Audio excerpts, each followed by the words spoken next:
Alright gang, what is happening? Before we go any further, I want to snag your ear just for a moment to talk about Anchor.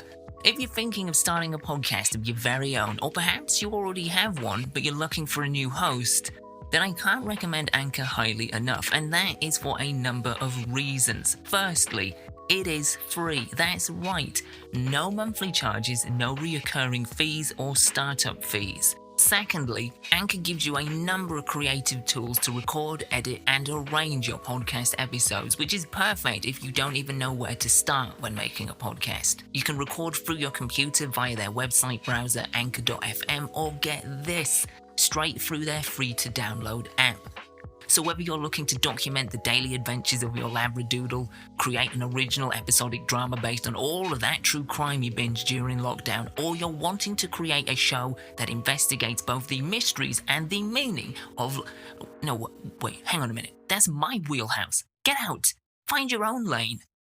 Whatever your ideas are, with the app, all you have to do is hit record on your phone and boom, you're creating podcast gold in a matter of seconds. Not only that, but Anchor will also distribute your show to the likes of Spotify and Apple Podcasts, ensuring you and your labradoodle crime drama lands in the earboxes of countless new listeners. It is everything you need to make a podcast in one place. So download the free Anchor app or go to anchor.fm to get started.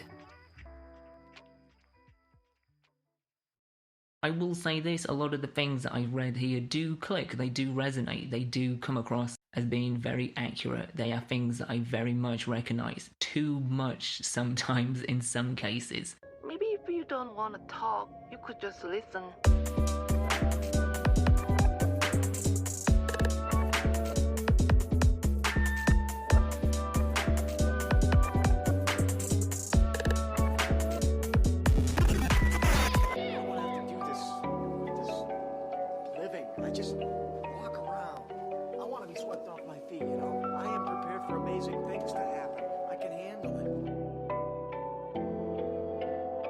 Alright gang, what is happening? I am Al Foster and you are listening to the latest episode of your third favourite, above average, but infinitely curious podcast, Dined Out. A show that is dedicated to exploring both the mysteries and the meaning of life. An audio kaleidoscope of absolutely uncertain territory, which is, that's very much the case with this week's episode.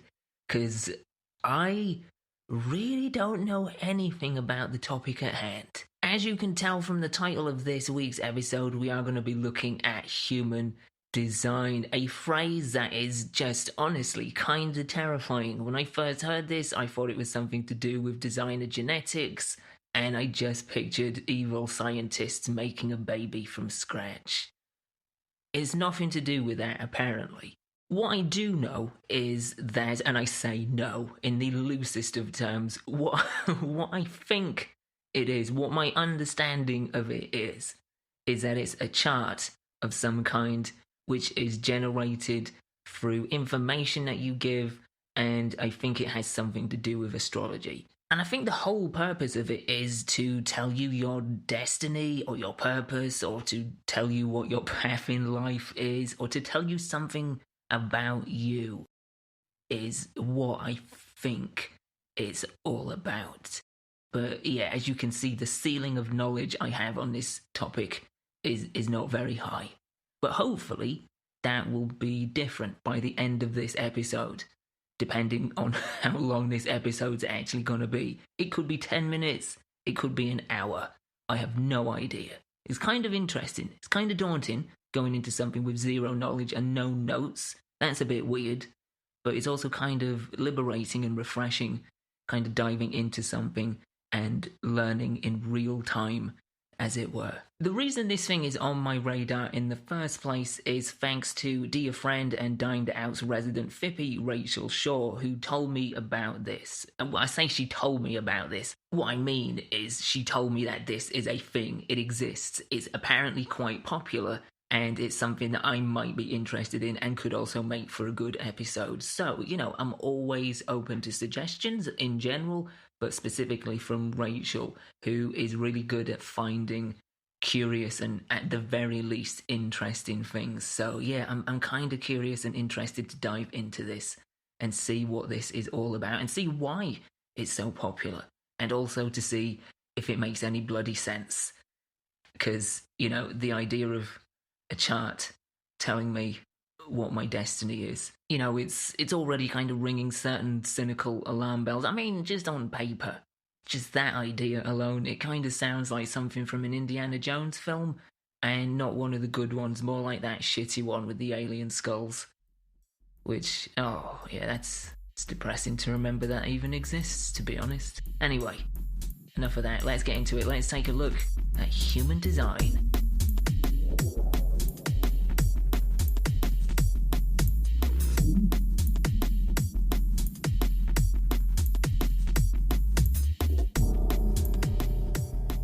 Alright gang, so I have punched the phrase human design into Google. You know, other search engines are available and highly recommended, but just for the sake of convenience, I've gone with the one everybody knows. And yeah, already on the right hand side, the immediate definition for human design is that it is a pseudoscience combining astrology, look at that, points already, got that one right, Ching, no idea what that is, Kabbalah, and the Chakras.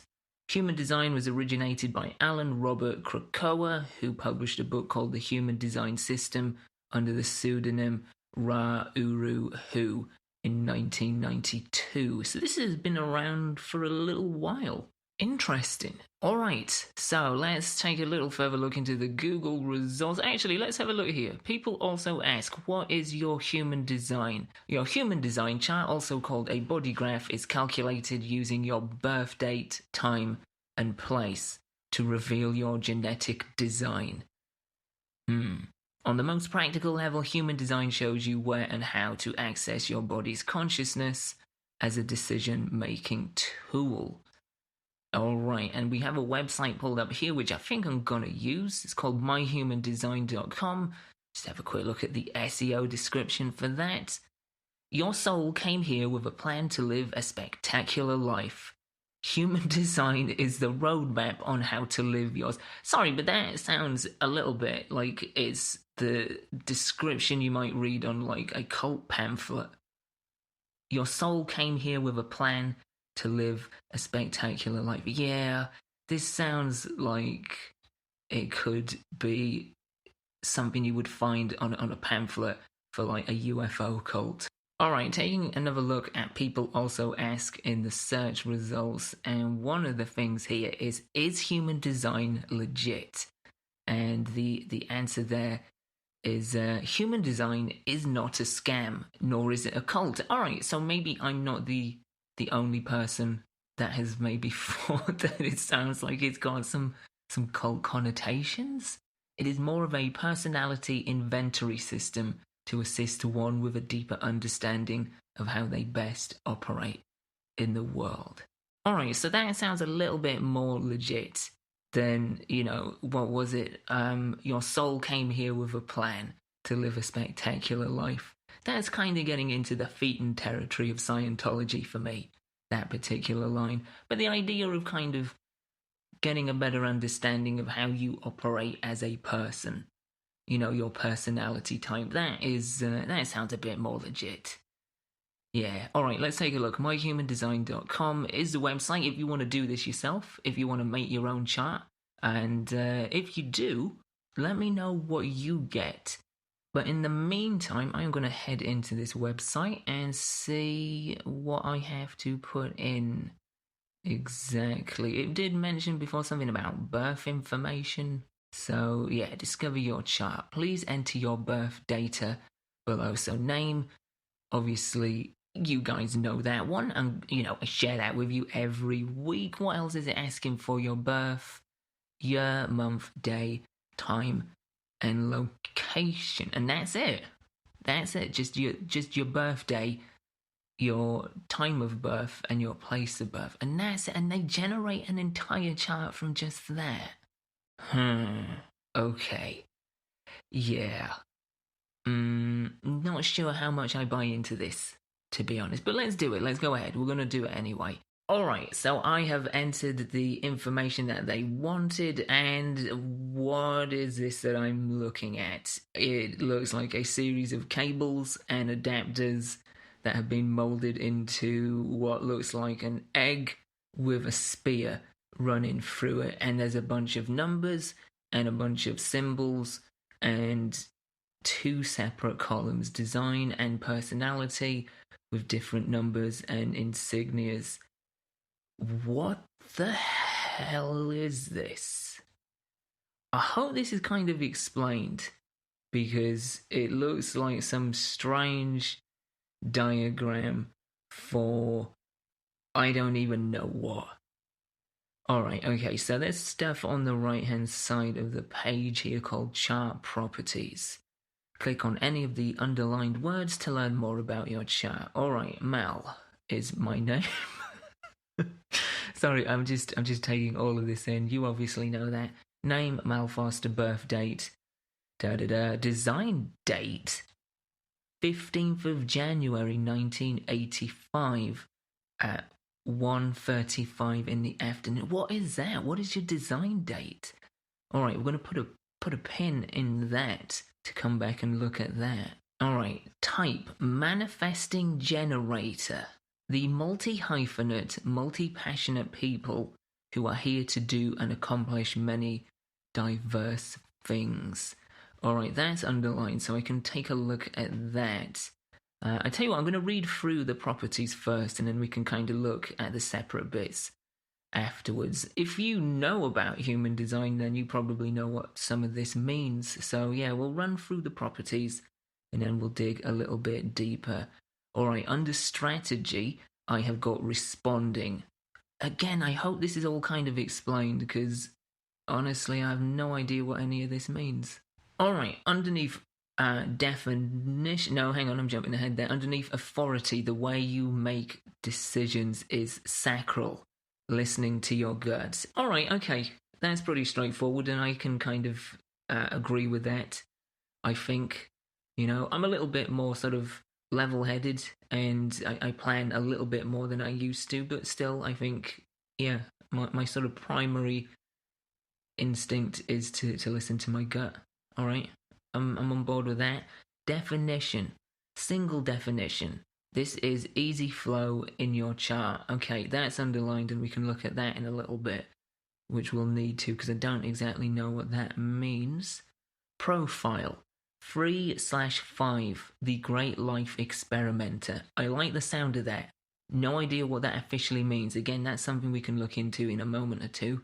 But I do like the sound of that. That's something I would definitely get on a business card. The Great Life Experimenter. Incarnation Cross. Right angle cross of Maya or Maya. And then there's numbers here, 45/32, 61/62. I presume the numbers mean something, and they are in some kind of conjunction with the weird ass diagram in the center of the page. I guess, I don't know. Sign, the sign that shows you that you're living your design. What does that even mean? Is that as literal as it sounds? The sign that shows you that you're living your design? Because underneath there, it's got satisfaction. But surely that's everybody's sign, right? Surely satisfaction is the sign that everyone is living your alleged design. No? I don't know. Alright, underneath that, you've got not self-theme.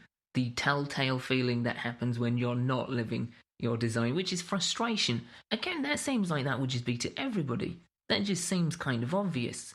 If you're happy and you're doing what you're supposed to be doing, then surely you're just going to get satisfaction normally, naturally. If you're not, then you're going to be frustrated, naturally. Alright, what have we got here? Digestion. Daytime eating, direct light. I'm guessing that's kind of exactly what it says, like that's the best time for you to be eating. Like, I'm naturally more aligned to eating in the day rather than night, but then isn't everybody? I don't know, I can check that out. That's also underlined, so we'll have a look at that. We'll have a look at all the things that are underlined, and we'll kind of go through each section.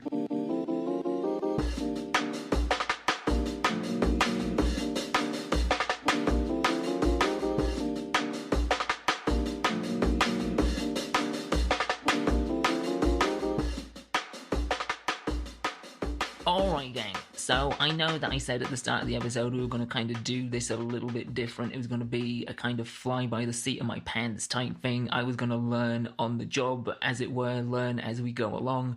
But looking at this, just staring at that strange diagram with the symbols and the numbers and everything that went with it, it just seemed like this is way too much to just even comprehend in real time. This is a complex system.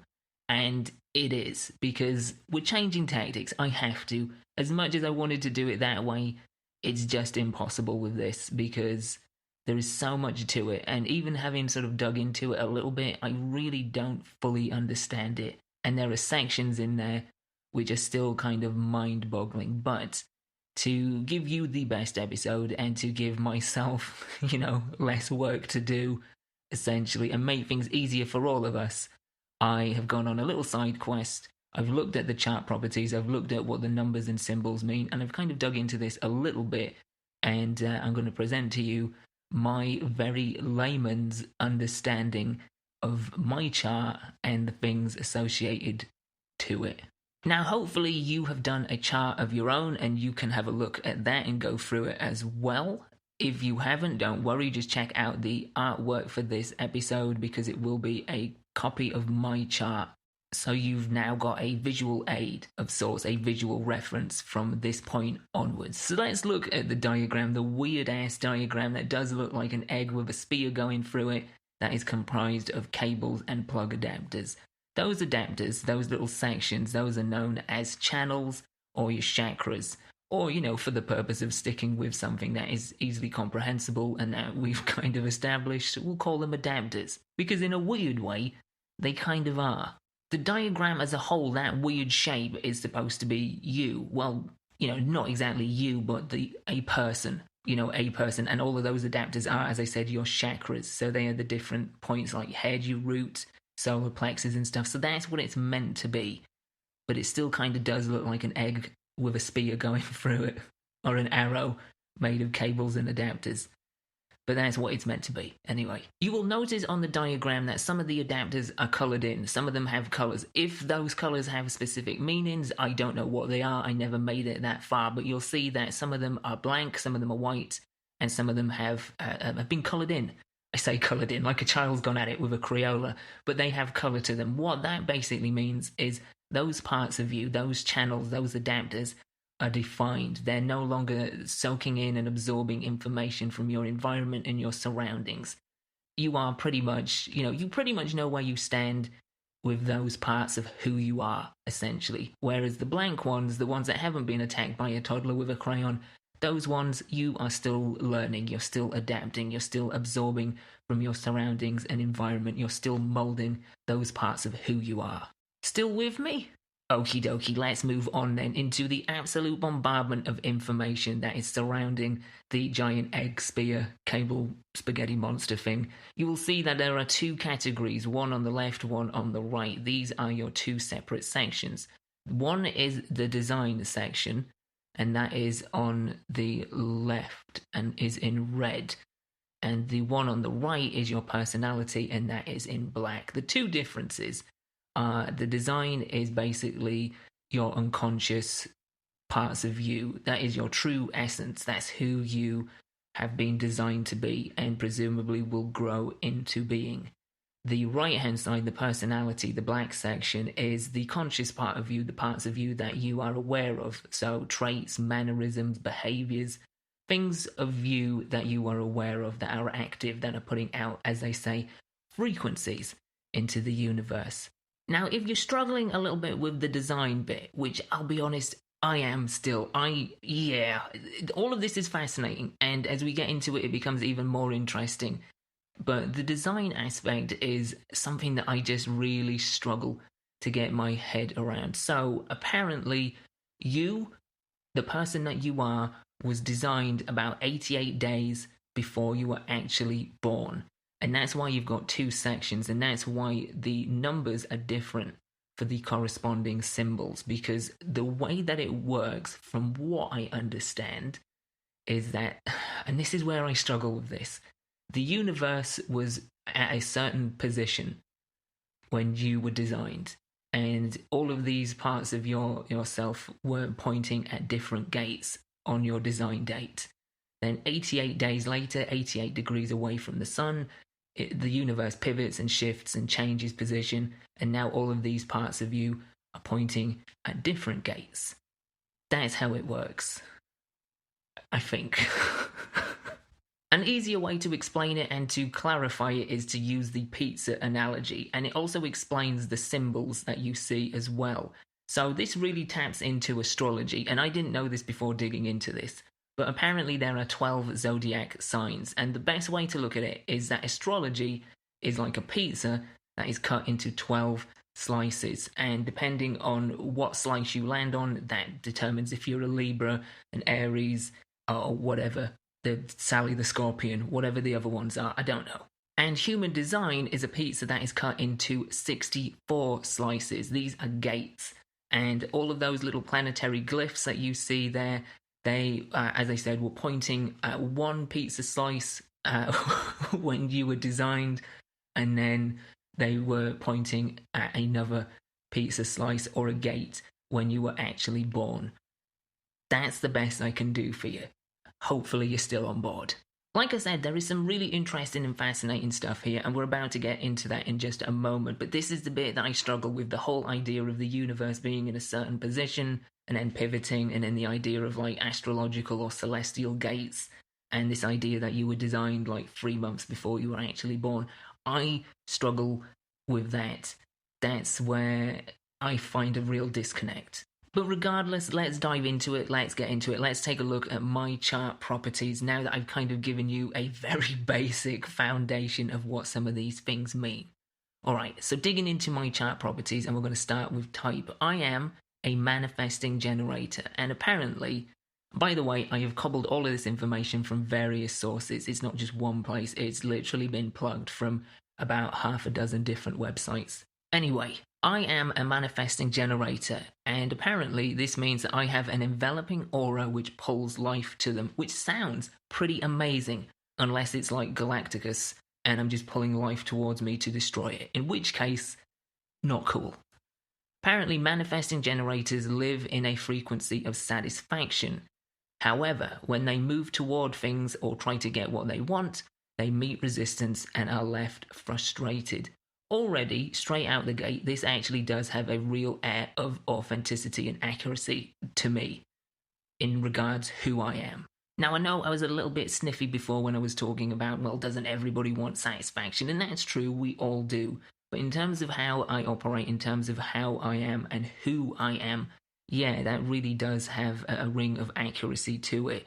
You know, I really do value my time, and sometimes it is really selfish the way that I use my time. It's because I want my time to give the most to me. And that is something that I'm working on, or at least I'm conscious of and would like to start working on. I mean, I'm not exactly proud about it, but my time is spent doing what I want to do most of the time.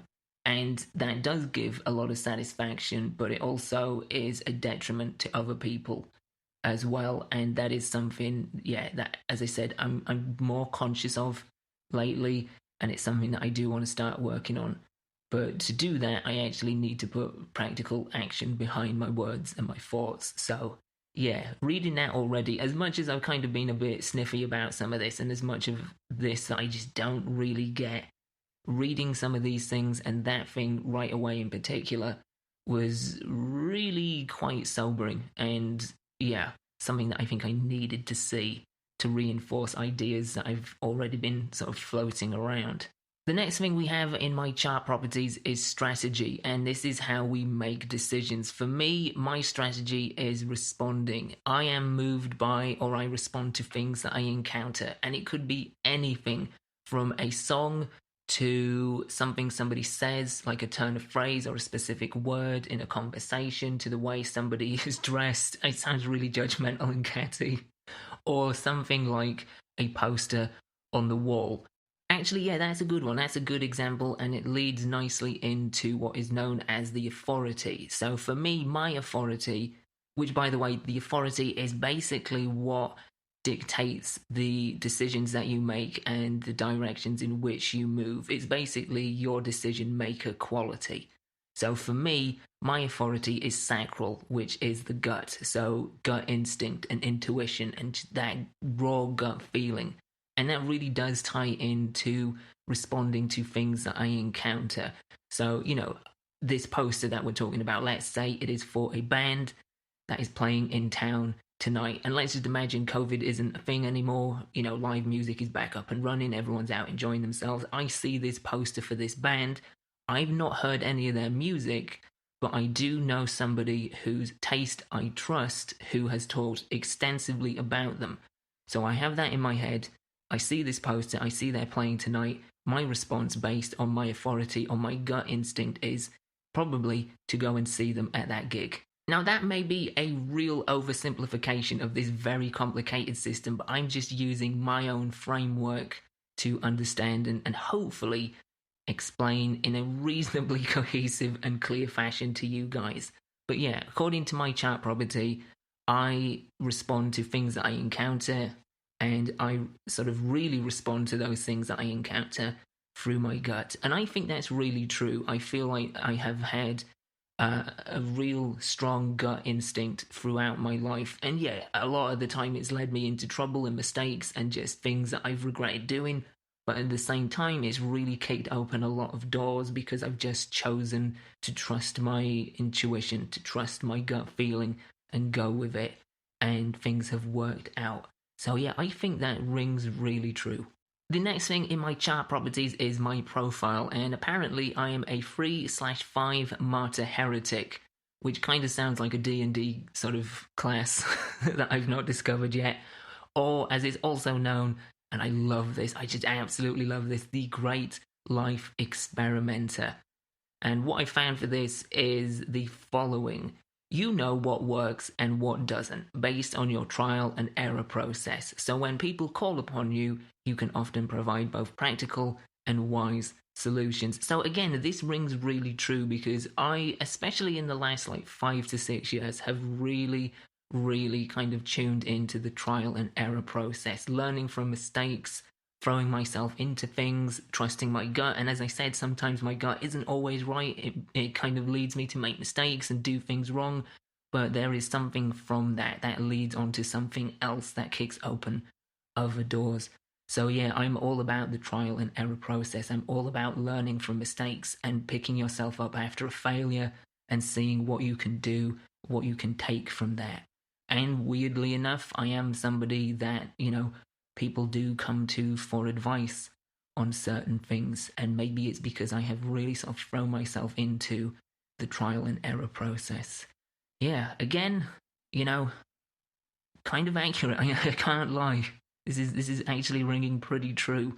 Alright, next thing under the chart properties is definition, and for me that is single. Now basically what this means is if you look at the chart again, if you look at the diagram, you look at the adapters and the connectors, basically a single definition is when two channels are connected, when two adapters are linked up to each other.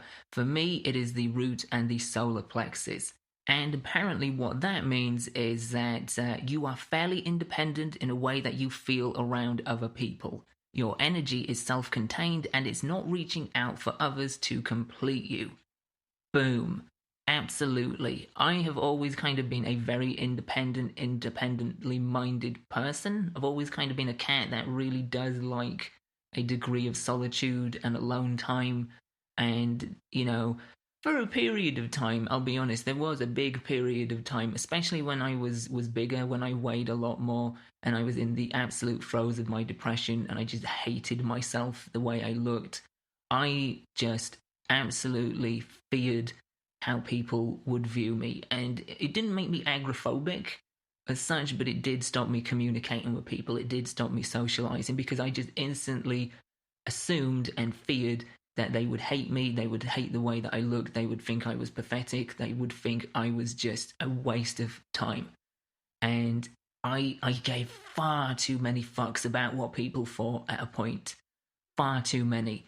But now that I've sort of reconfigured myself to a large degree, mentally and physically, the amount of fucks that I give in that department are very few and far between. They are pretty much just reserved for the people that I genuinely care about and that I love about.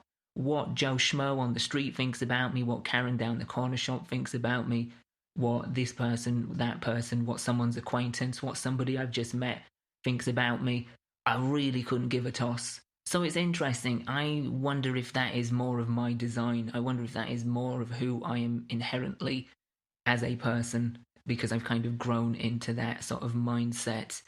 But yeah, I've always kind of valued solitude and alone time, and I've never really. I mean, look, like anybody, I need a degree of validation from people that I care about. I need to feel a degree of love. I do. Everybody does. No person is an island. You know, I need, just like everybody does, a sense of company. I need that. I need an external factor within my life, without a doubt. But, I've never really looked to other people to complete me. I've never, I think it's a nice notion and all. It's a very romantic notion, but I don't know just how true that is. Really, I don't know if you really truly need somebody else to complete you. It's wonderful to have somebody that you really resonate with and that you care for and you love deeply with all your heart. But to say somebody completes you, I don't know how much I agree with that. Alright, moving on to the next section, and that is digestion, and for that I had direct light. So this is to do with food, but it's also to do with just digestion as a whole. So information, sensory intake and stuff. It could be anything. It could be conversations, it could be reading a book, it could be watching a documentary, it could be, eating your dinner. All of these things that you digest and you intake. For me, apparently, according to the chart, I best digest when it's daytime, which years ago I would have said is a bunch of cobblers, because I used to be a real night owl. Now, now I'm in bed hopefully by 11 o'clock so I can make the most of the day. So again, maybe that's a case of my design coming to fruition. Alright, so we're going to get into the main meat on the bones of this human design chart I've made for myself, and that is the Incarnation Cross, and that is the symbols and the numbers on the diagram. So your Incarnation Cross is, I'm still not fully sure on that. I think that is the position of the the position of the universe when you're designed. I think anybody that knows about this and is listening is probably just shaking their head in disbelief because I've got it so wrong. That's my impression. The Incarnation Cross, from what I understand, is what embodies your purpose, what embodies the essence of you, essentially. In terms of the symbols and the numbers, it is an absolute bombardment of information, but as we talked about before, the symbols are planetary glyphs. They are in correspondence with astrology. Instead of doing all of them, because that would take forever, and honestly, I don't think we need to get into all of them, I'm going to look at the top two, and those are Sun. That's the first one at the top of the chart. If you're looking either on your chart or on the episode artwork, you'll see the top one is Sun, and that is representative of personality, expression, and life force. And we're going to take a look at the second one directly underneath it, which is Earth, and that represents grounding and balance. And what we're going to do is we're going to look at both the personality gate number and the design gate number. So let's start with the personality side of the Sun, and that for me is gate 42. And what I managed to find for gate 42 in this section is this. Under exaltation, I have the energy and assertion to turn mistakes into advantages, the power to accept mistakes as part of growth. Under detriment, I've got a moodiness that in error may succumb to brooding and unnecessary caution. Mistakes give power to moodiness and caution.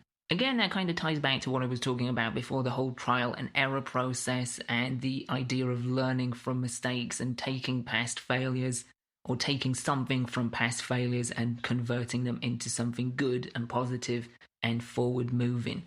And yeah, that definitely rings true. The idea of moodiness and unnecessary caution. Yeah, okay, I'll put my hand up. Yeah, I can be pretty moody. Look, I don't have many faults as a human being. I'm practically flawless. But, moodiness is definitely one of the few problems that I do have, one of the few cons to my overall being. In addition to this, I have also got that Gate 42 is the tenacity to stay with a cycle in order to maximize its inherent potential. Each cycle we enter into builds on the lessons learned from the last. When a cycle has run its course, we will determine what is needed to bring it to a conclusion. Before we can begin a new cycle, the former cycle must be brought to its natural end, or what was left unfinished or incomplete will have to be revisited in the new one. This is especially true in relationships where we can feel stuck or held back by unresolved patterns of behavior that can date back as far as our childhood. We are focused on what it takes energetically to complete a cycle or process, and weak or insufficiently supported beginnings will make us nervous and uncomfortable. Yeah, so this rings pretty true as well. I really do kind of resonate with the idea of cycles, of kind of going through different patterns. A lot of the time, if I don't think something has started off right, I will just start it again. Seriously, the amount of restarts that I've had through various different things at various different stages in my life is ridiculous. Yeah, I'm very much a cyclical person, and wow, yeah, that has a real strong ring of accuracy to it. Especially when I think about the things that I have pushed through to completion that probably didn't even need completed in the first place, but it's because I'm in that mindset. I've started it, I've got this far, even though it's probably going to be of no use, I'm not going to use it, it doesn't really matter, it needs to be finished. Oh yeah, that's cutting pretty deep. That's cutting pretty deep into my core. So that was the personality gate for my sun symbol. This is the design gate, and it is gate 61. Under exaltation, I've got the ability to establish relationship for the actualization of truths and correct pronunciations, and through their nurturing and protective power to ensure a stable environment in which they can continue to grow. The pressure to know enhanced through collaboration. That kind of sounds a little bit like what we're doing with this show. The pressure to know enhanced through collaboration with guests and such. That's kind of interesting. Under detriment, I've got with an abundance of energy and in a possession of truth, the tendency to leave others behind or be crushed by their resistance, impatience with others, and the forsaking of relationships. Yeah, that again is kind of sadly true because I throw myself so much into projects, into ideas, and getting into these sort of cycles. Because I throw myself so much into it, I really can kind of put aside other things, and it can sometimes be a detriment to relationships with other things, with other people, and myself as well. That is, I mean, it has the potential to. I'm trying as much as possible to be conscious and wary of that and kind of catch warning signs before it starts heading in that direction. But I know that my tunnel vision and my just compulsive focus on certain things and that nature to get stuck in cycles can be pretty much a bit of a detriment. So again, a whole lot of accuracy and resonance with that. The last section I've got for this bit is when our knowing inspires, empowers, or mutates others, we feel empowered. Compared to the collective mind, which is either focused on what happened in the past or predicting what may happen in the future, our individual mind yearns for silence now, for all the voices and the dialogue to stop. If we give in to intense pressure and let the unknown haunt us, our inspiration can become confused by delusion, leading to deep uncertainty and anxiety. The secret is to enjoy our thoughts and let our inner knowing, our inner truth reveal itself in its own unique timing. And that really resonates. If you listen to the episode I did with Kathy Crabb, the main focus that I had in terms of pulling those cards was to sort of try and get a better understanding of where my future lies, because I used to really ruminate on the past an awful lot. I don't do that anymore. Now my sort of source of anxiety comes from what happens next, where I'm going to be, what I'm going to be doing. Is this podcast going to work? Is anything going to come from this? Am I heading in the direction I'm supposed to be? That has been a genuine anxiety for some time. And in that episode that I did with Kathy, I talk about how I'm trying to concentrate more on the now. So that line, what is it? Our individual mind yearns for silence now.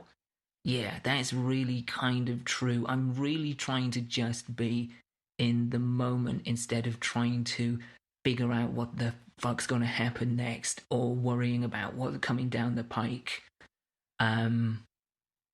Yeah. If we let the unknown haunt us, our inspiration can become confused by delusion, leading to deep uncertainty and anxiety.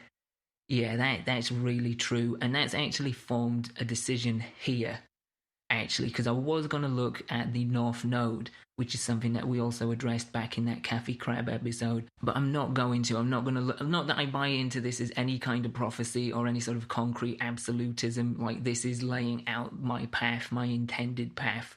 I don't buy into that at all, but I just don't want to sink any more time than I need to in thinking too much about the future, or in particular worrying about the future, or just kind of getting myself into that headspace of, well, what the hell does happen next? Where am I going to end up? What am I going to end up doing? I really want to pull back from that. So we're not going to be looking at my North Node at this point. Maybe at some point in the future I will revisit this. Yeah, maybe somewhere down the line we'll come back and we'll have a look at my North Node and see if anything aligns. But for the time being, we're just going to stick with the sun and what we're going to move on to next, which is the Earth symbol. Alright, so my personality gate for the Earth symbol is gate 32, and what I have for that is the high expression of this gate. And the highest application of this energy is to evaluate what ideas have the best potential to work and determine which ambitions and dreams are worth bringing forward. This is practical ambition, not starry-eyed hope. You are probably good at adapting as you embrace and navigate the changes in progress around you while keeping your eye on the goal. You use wisdom and intuition to compare the benefits of stability against the opportunity of risk and new ideas. You recognize the value of transformation and change. Yeah, again, all of that really kind of seems pretty spot on. Kind of, yeah, I'll go with that. For the low expression of this gate, I have got, you may fail to distinguish between healthy ambition and fear-driven overcompensation. Wow, yes, absolutely. The latter leads you to work too hard or too ambitiously out of fear of not succeeding.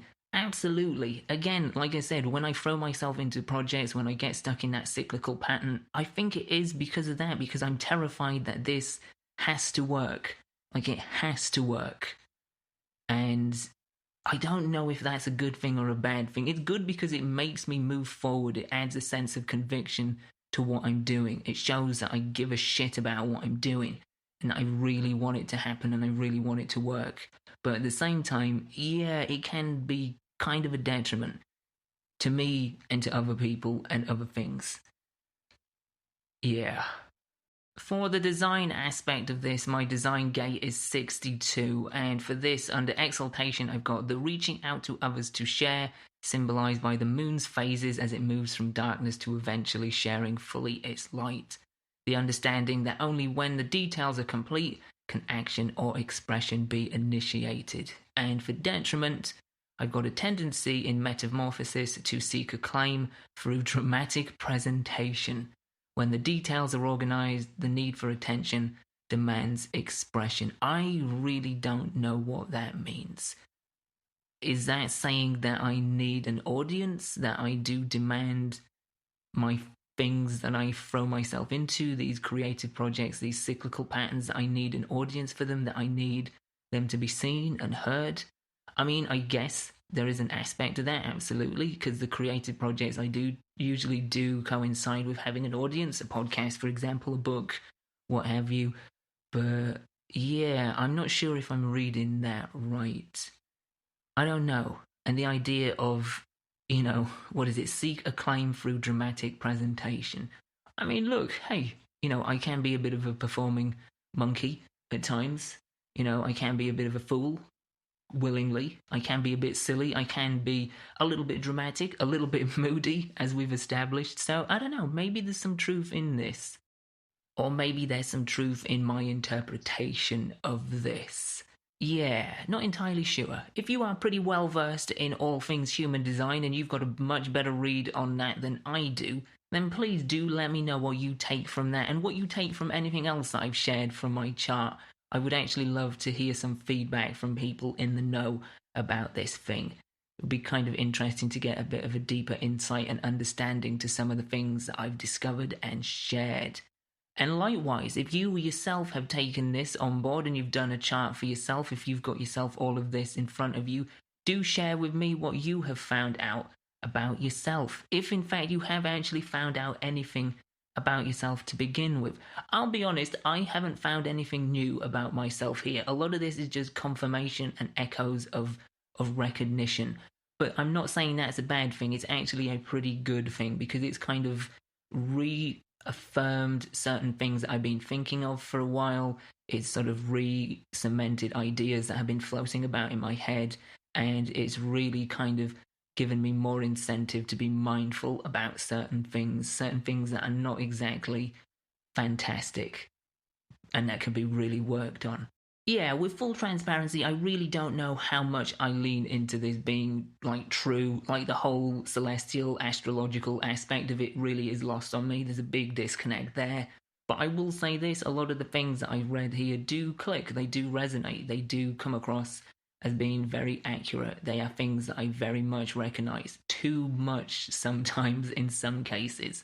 So, yeah, I'm kind of a very split mind about this. But nonetheless, this has actually been really good for me to kind of essentially kind of talk to myself in a way. I mean, not just in terms of talking into a microphone in a room in which I'm the only person, but to kind of look inwards a little bit and reflect and sort of discuss things with myself that I've been, contemplating for a while. So yeah, overall, really pleased I kind of cracked into this.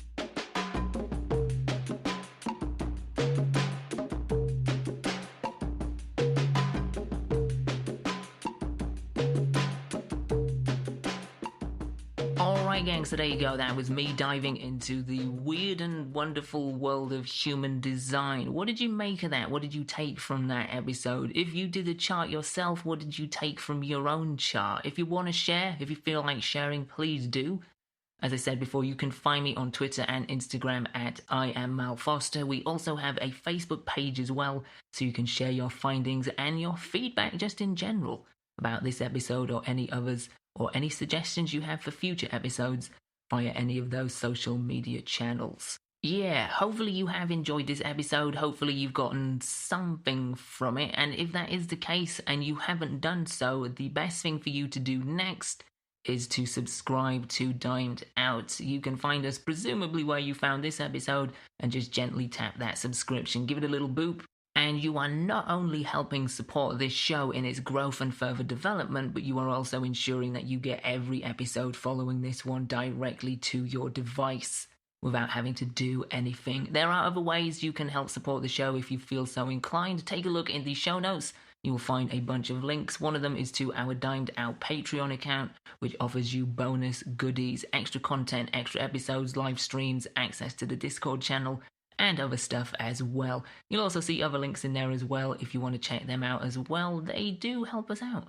So yeah, if you're feeling generous, you've got those options, and I want to stress the emphasis on that word options because it is completely optional, but you do have them there if you want to indulge.